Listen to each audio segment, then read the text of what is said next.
오늘 우리가 함께 읽을 말씀은 사무엘상 28장 1절부터 25절까지입니다. 우리 한 목소리로 함께 합독하도록 하겠습니다. 그때 블레셋 사람이 이스라엘을 쳐서 싸우려고 군대를 모집한지라. 아기스가 다윗에게 이르되 너는 밝히 알라. 너와 내 사람들이 나와 한 가지로 나가서 군대에 참가할 것이니라. 다윗이 아기스에게 이르되 그러면 당신이 종의 행할 바를 아시리이다. 아기스가 다윗에게 이르되 그러면 내가 너로 영영이 내 머리 지키는 자를 삼으리라 하니라.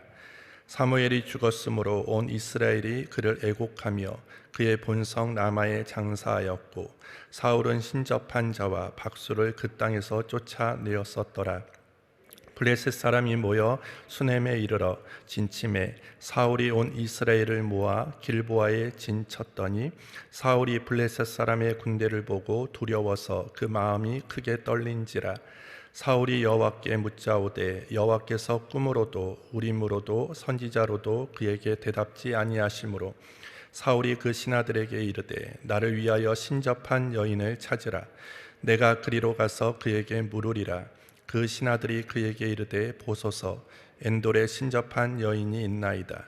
사울이 다른 옷을 입어 변장하고 두 사람과 함께 갈새. 그들이 밤에 그 여인에게 이르러는 사울이 가로되 청하노니 나를 위하여 신접한 술법으로 내가 내게 말하는 사람을 불러 올리라. 여인이 그에게 이르되 내가 사울의 행한 일 곧 그가 신접한 자와 박수를 이 땅에서 멸절시켰음을 아나니 내가 어찌하여 내 생명의 올무를 놓아 나를 죽게 하려느냐. 사울이 여호와로 그에게 맹세하여 가로되 여호와께서 사시거니와 내가 이 일로는 벌을 당치 아니하리라. 여인이 가로되 내가 누구를 내게로 불러 올리랴. 사울이 가로되 사무엘을 불러 올리라. 여인이 사무엘을 보고 큰 소리로 외치며 사울에게 말하여 가로되 당신이 어찌하여 나를 속이셨나이까. 당신이 사울이시니이다. 왕이 그에게 이르되 두려워 말라. 내가 무엇을 보았느냐. 여인이 사울에게 이르되 내가 신이 땅에서 올라오는 것을 보았나이다.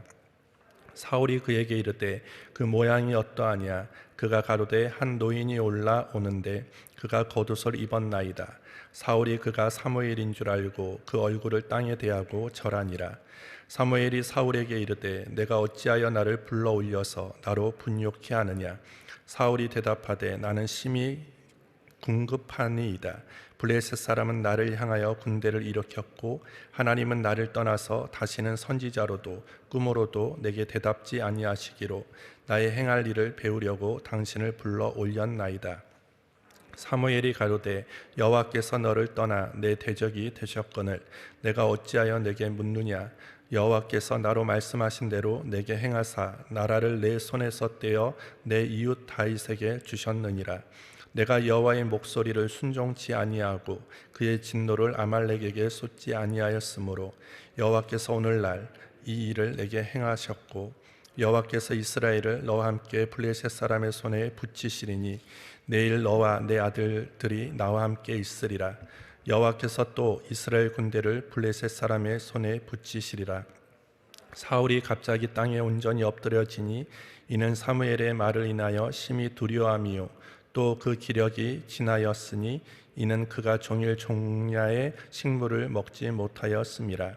그 여인이 사울에게 이르되 그 심중 고통함을 보고 그에게 이르되 여종이 왕의 말씀을 듣고 나의 생명을 아끼지 아니하고 왕이 내게 이르신 말씀을 청종하였사오니 그런즉 청컨대 이제 여종의 말을 들으사 나로 왕의 앞에 한 조각 떡을 드리게 하시고 왕은 잡수시고 길을 가실 때 기력을 얻으소서. 사울이 거절하여 가로되 내가 먹지 아니하겠노라. 그 신하들과 여인이 강건하매 그 말을 듣고 땅에서 일어나 침상에 앉으니라. 여인의 집에 살찐 송아지가 있으므로 그것을 급히 잡고 가루를 취하여 뭉쳐 무교병을 만들어 구워서 사울의 앞에와 그 신하들의 앞에 드리니 그들이 먹고 일어나서 그 밤에 가니라. 아멘. 오늘 제목은 하나님과 나 사이의 벽은 없는가입니다. 17절 우리 다시 읽겠습니다. 여호와께서 나로 말씀하신 대로 내게 행하사 나라를 내 손에서 떼어 내 이웃 다윗에게 주셨느니라. 교제해 보겠습니다. 아기스는 다윗에게 자신과 함께 이스라엘을 치자는 의견을 내놓는다. 이 같은 제의는 다윗을 곤란하게 만드는 것이었다. 다윗은 하나님의 선민인 이스라엘 백성을 배반하여 그들과 싸우는 것을 원치 않았기 때문이다. 한편 사무엘이 죽자 이스라엘은 애곡 속에 빠졌고 블레셋의 침공은 사울을 두려움 속에 빠지게 했다. 사울은 하나님께 전쟁이 어떻게 될지에 대해서 여쭤보았다. 그러나 하나님께서는 그에게 대답하지 않으셨다. 이에 사울은 엔돌에 있는 신접한 여인을 찾아간다. 사울은 그녀에게 사무엘을 불러 올리라고 요구한다. 이에 그녀는 사무엘의 영혼을 불러낸다. 사무엘은 사울에게 생전에 말했던 것처럼 다시금 그의 나라가 다윗에게 주어졌음을 말하고 전쟁에서 이스라엘의 군대를 블레셋에게 붙일 것임을 말하였다. 접신녀를 통한 이 예언은 사울을 깊은 절망에 빠지도록 하였다. 사울은 정신적으로나 육체적으로 매우 핍절해졌다. 이를 통해서 우리는 어려움에 처했을 때 어떤 인간적인 수단과 방법을 내세우기보다 먼저 하나님과의 바른 관계를 이루어야 한다는 사실을 깨달을 수 있다. 사울이 신접한 여인을 찾게 된 것은 그의 기도에 대한 하나님의 침묵 때문이었다.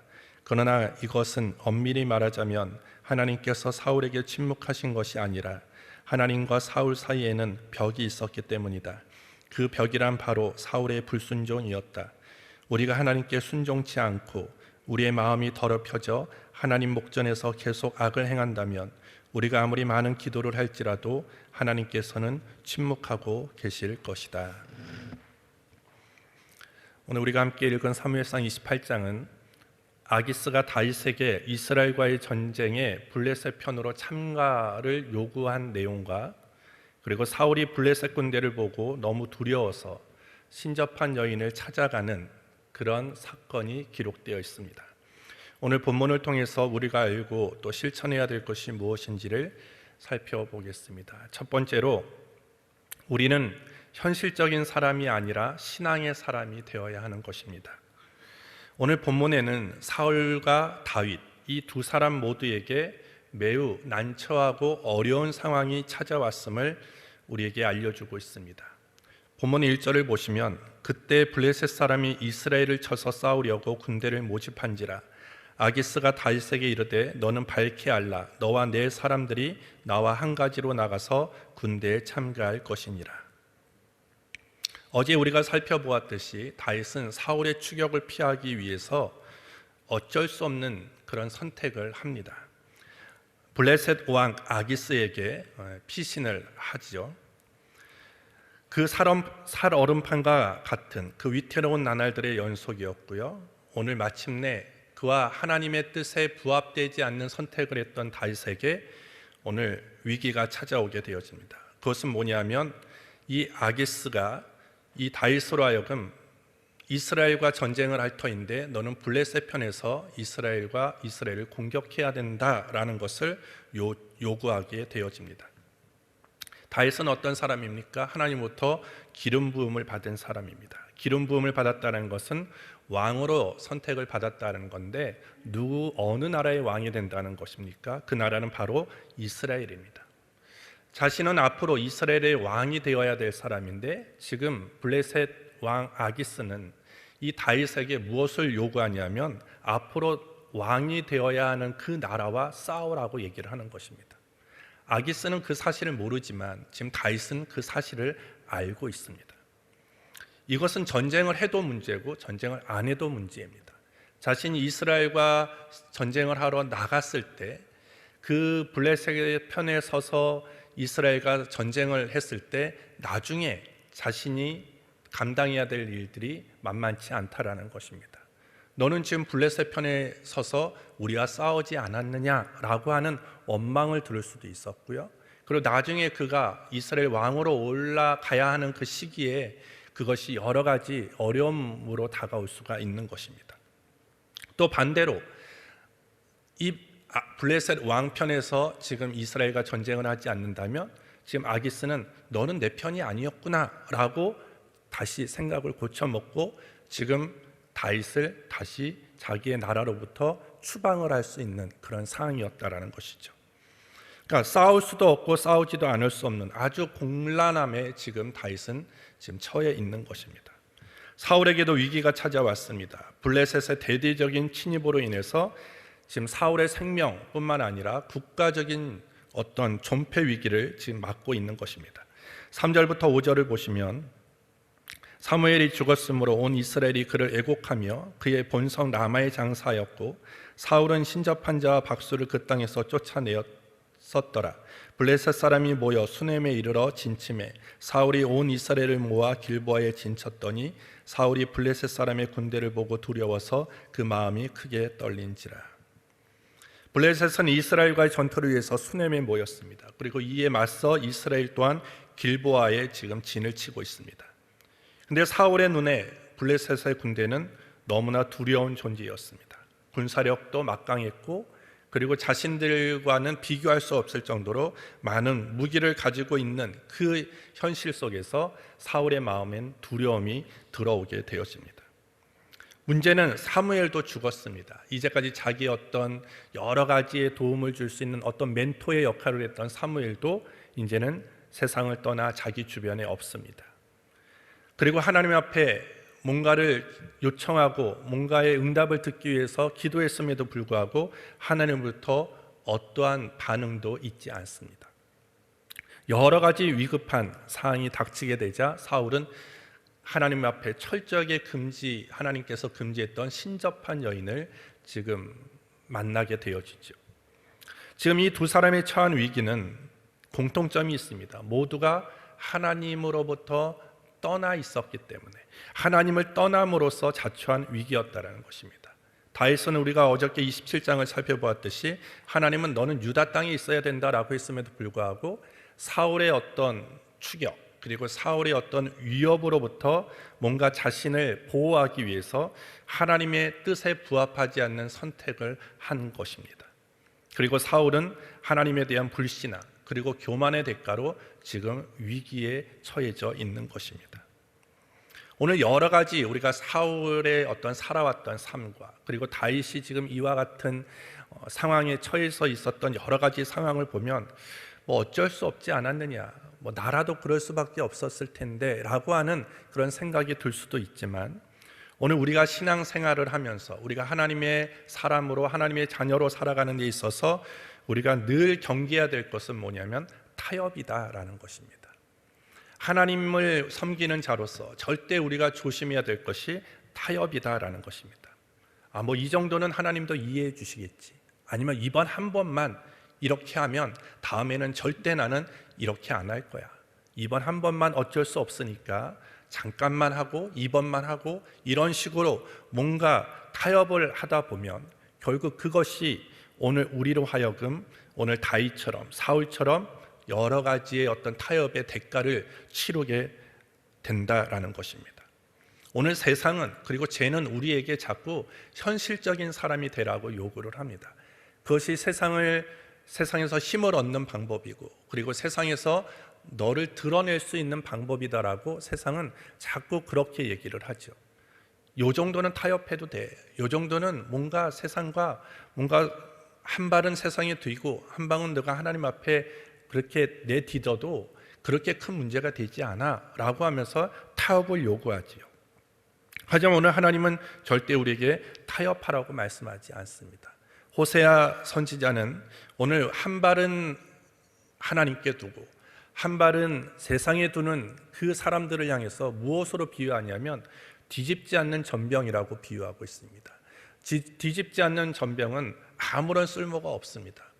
한편은 익지도 않은 것이고 한편은 뒤집지 않아서 새카맣게 타버린 전병은 어느 누구도 먹을 수 없는 것이죠. 하나님 편에 봐서 이렇게 세상과 타협하며 살아가는 사람은 하나님께 사용될 수 없어요. 하나님 앞에 쓰임받을 수가 없게 되어지고 인정받을 수도 없게 되어지는 것입니다. 그래서 오늘 우리가 주님이 다시 오시는 그날까지 우리가 바른 신앙으로, 그리고 흔들리지 않는 그런 신앙으로 나아가는 데 있어서 늘 우리가 경계해야 되고 조심해야 될 것은 어떠한 상황 속에서도 타협하지 말자라는 것입니다. 우리의 신앙, 하나님의 말씀대로, 하나님의 뜻대로, 때로는 그것이 그렇게 사는 것이 힘들고 어렵더라도 내가 하나님을 향한 믿음과 신뢰를 지키기 위해서 우리가 타협함 없이 이렇게 고지식하게 우리가 신앙생활을 할 때 그것이 하나님께서 인정하시고 또한 하나님이 기뻐하시고 저와 여러분들을 하나님의 일꾼으로 온전하게 사용해 주시게 될 줄 믿습니다. 두 번째로, 우리는 시작도 좋지만 끝도 좋은 신앙인이 되어야 합니다. 6절부터 8절을 보시면 사울이 여호와께 묻자오되 여호와께서 꿈으로도 우림으로도 선지자로도 그에게 대답지 아니하시므로 사울이 그 신하들에게 이르되 나를 위하여 신접한 여인을 찾으라. 내가 그리로 가서 그에게 물으리라. 그 신하들이 그에게 이르되 보소서 엔돌에 신접한 여인이 있나이다. 사울이 다른 옷을 입어 변장하고 두 사람과 함께 갈새 그들이 밤에 그 여인에게 이르러는 사울이 가로되 청하노니 나를 위하여 신접한 술법으로 내가 내게 말하는 사람을 불러 올리라. 블레셋 군대를 본 사울은 두려움에 사로잡히고요. 그리고 그 두려움에 사로잡힌 나머지 하나님 앞에 뭔가를 구하고 뭔가 응답을 듣기 위해서 했지만 하나님은 꿈으로도 우림으로도 선지자로도 사울에게 대답하지 않으셨습니다. 사울의 마음이 얼마나 답답하고 불안했겠습니까? 그때 사울은 신접한 여인을 찾아간 것입니다. 하나님이 절대 금했던, 하나님이 절대 하지 말라고 했던 지금 행동을 하고 있는 것입니다. 맨 처음 사울이 사무엘상 9장에 처음 등장하는데 그때 우리가 보았던 사울의 겸손함과 어떤 순종과 은혜로움의 모습은 온데간데 다 사라져 버렸습니다. 우리가 사울 하면 부정적인 면을 먼저 떠오르죠. 왜냐하면 늘 사울은 다윗과 비교의 대상이 되었기 때문에. 그런데 사울은 처음부터 그렇게 부정적인 이미지의 사람이 아니었습니다. 좀 전에 말씀드렸듯이 사무엘상 9장에 보시면요, 사울이 어떻게 표현하고 있습니까? 이스라엘 자손 중에 그보다 더 준수한 자가 없고 키는 모든 백성보다 어깨 위만큼 더 컸더라. 이렇게 사울을 묘사하고 있습니다. 사울보다 더 준수한 사람이 없어 보일 정도로 아주 화려하게 등장한 사람이 사울입니다. 그리고 사울은 늘 신실하고 부모의 말에 순종하고 복종했던 사람이었어요. 성품이 좋은 사람이었습니다. 아버지가 잃어버린 암나귀를 찾으라고 했을 때 두말하지 않고 순종하는 모습을 보여줬던 사람이 사울이었습니다. 그리고 사울은 사무엘이 하나님께서 너를 왕으로 세우실 것이다 라고 말씀하셨을 때 나 같은 작은 사람이, 미약한 사람이 내가 어찌 왕이 될 수 있겠습니까? 라고 겸손함으로 반응했던 사람입니다. 그리고 나중에 사무엘로부터 기름을 부음 받은 후 그가 왕이 되고 나서도 그가 공식적으로 제일 먼저 보여준 모습이 뭐냐면 하나님 앞에 예배하는 것, 하나님의 말씀을 전하는 그런 모습을 보여주었습니다. 그리고 왕이 되고 난 다음에도 많은 업적, 그리고 전쟁에서 수많은 전쟁에서 승리했을 때 그 모든 공을 자신에게 돌리는 것이 아니라 모두의 공을 하나님 앞에 돌려요. 하나님 앞에 영광을 돌렸던 사람입니다. 이런 사울이 왜 지금 부정적인 평가를 받고 있습니까? 한마디로 이야기하면 처음에 가졌던 마음의 자세와 처음에 가지고 있었던 삶의 태도가 변질되었기 때문이다라는 것입니다. 어떻게 돼요? 점점 그가 변질되어져 갑니다. 전쟁에 나아갈 때 하나님 앞에 제사를 드려야 했는데 그 제사는 아무나 드릴 수가 없고 제사장만이 드릴 수 있었어요. 사무엘이 늦게 옵니다. 사울은 전쟁에 나가야 되는데 왜 사무엘이 늦게 오느냐라고 하면서 기다리다 결국은 자신이 직접 하나님 앞에 제사를 드려요. 결국 그 일로 인해서 하나님으로부터 버림을 받게 되어집니다. 그러면서 점차적으로 사울이 다윗에게 대한 시기심으로 인해서 다윗을 죽이려고 하기도 하고 오늘 어제 보았듯이 여러 가지 그런 잘못된 결정들을 하고 있는 것을 볼 때 오늘 사울이 지금 처음부터 그런 악한 사람으로 시작된 것이 아니라 사울이 처음에는 아주 좋은 사람으로 시작되었고 하나님 앞에 인정받는 사람으로 되었지만 점차 그들이 처음의 마음을 잃어버리고 처음의 자세를 놓쳐버렸을 때 결국 하나님으로부터 버림받는 자가 되었다라는 것입니다. 오늘 우리도 마찬가지예요. 우리가 주님이 오시는 그날까지 우리가 늘 지켜가야 되는 것은 하나님을 향한 첫사랑, 하나님을 향한 처음 믿음, 하나님을 향한 처음 순수했던 그 신앙을 잘 지켜갈 수 있어야 되는 것입니다. 환경이 어렵다고, 내 주변에 여러 가지 문제들이 있다고 해서 세상과 타협하면서 아버지 믿음을 내동댕이 치면서 이렇게 하는 것이 아니라 늘 하나님을 향한 처음의 태도를 가지고 바르게, 신실하게, 그렇게 일관성 있게 주님 앞에 나아가는 것, 그것이 진정한 바른 믿음의 생활이다라는 것입니다. 오늘 우리가 기도해야 될 것은, 하나님, 내가 오늘 하나님을 향한 첫사랑을 잊어버리지 않기를 원합니다. 하나님을 향한 처음의 태도를 주님이 오시는 그날까지 잘 간직하면서 그렇게 바른 태도로 주님 앞에 나아가기를 원합니다 라고 우리는 기도하고 그것을 위해서 힘써야 한다라는 것입니다. 그래서 우리는 시작도 좋지만 마지막도 좋은 그런 삶이 돼야 돼요. 우리의 신앙이 시작도 줘야 되지만 주님이 오시는 그날에도 내가 주 앞에 섰을 때, 그래 너 정말로 잘했다 칭찬받는 그런 끝도 좋은 그런 신앙인의 삶을 향하여 우리는 나아가야 된다라는 것입니다. 그것을 위해서 오늘도 성령님과 함께하며 말씀에 순종하며 주님을 의지하며 나아갈 수 있는 우리 모두가 되어지기를 주님의 이름으로 축복합니다. 하나님 아버지, 감사합니다. 오늘도 이 아침 주의 전으로 우리를 불러주셨습니다. 주의 말씀 들었습니다. 성령 안에서 순종과 행함으로 나아갈 수 있도록 인도하여 주시옵소서. 예수님의 이름으로 기도합니다. 아멘.